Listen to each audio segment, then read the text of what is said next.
Alors bonjour, nous sommes le lundi 30 mars et aujourd'hui on va corriger un exercice type CCF que je vous avais demandé de faire. Donc il y avait des questions, donc ça concernait l'impact d'un pesticide sur la santé humaine et vous aviez donc une annexe. Donc on va lire l'annexe. Donc en mars 2015, le CIRC, donc Centre international de recherche sur le cancer, et l'OMS, Organisation mondiale de la santé, désignent le glyphosate comme cancérogène probable pour l'homme, groupe 2A. À l'époque, le glyphosate est en cours de réévaluation dans le cadre de la procédure de renouvellement d'AMM.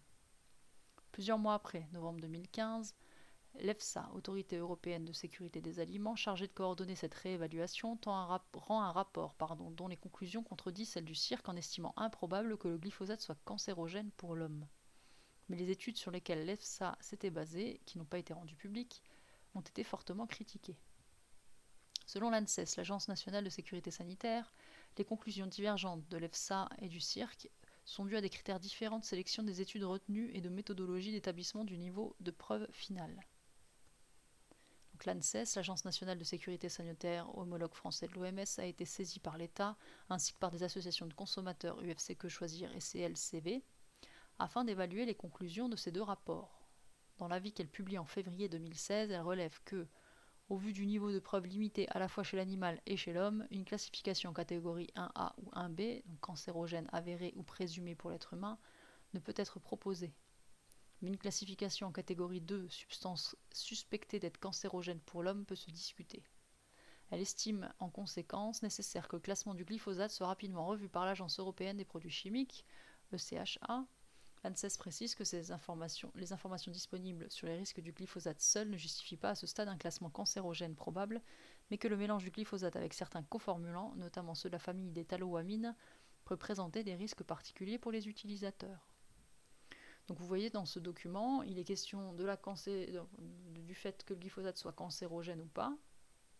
Donc il y a discussion parce que, a priori, il y a plusieurs études qui ont été analysées, et en fait, selon les études, les résultats sont différents. Donc ce qui fait qu'il y a discussion sur ce sujet. Donc on voit bien qu'il y a différents organismes qui s'inquiètent de la toxicité du glyphosate, et on a également les consommateurs et l'État qui sont également en recherche de réponses. Alors, on vous demandait comme première question de rappeler ce que c'est qu'un CMR. Donc si vous vous rappelez, un CMR, c'est une substance cancérigène, mutagène et reprotoxique. Donc le glyphosate est-il un CMR? Justifiez votre réponse à l'aide du document de l'annexe 3. Donc dans le document, il est dit à plusieurs reprises que le glyphosate serait cancérogène même. Il peut donc être classé dans la catégorie CMR. Comment les risques encourus par les utilisateurs de pesticides peuvent-ils être évités? Dans ce cas-là, ça on l'a vu dans le cours.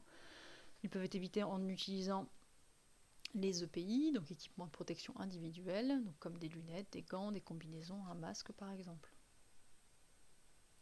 Et enfin, citer d'autres dispositifs qui démontrent que la prise de conscience est en marche et que la prévention progresse. Donc là, il fallait regarder dans le texte. Donc il fallait parler des recherches et des études sur la toxicité du glyphosate qui sont menées.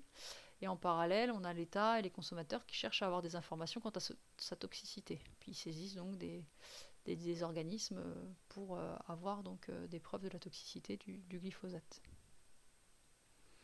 Alors pour jeudi, je vous demande à nouveau de me faire un exercice type CCF. Donc vous trouvez sur Pronote. Voilà, donc à bientôt et bon courage.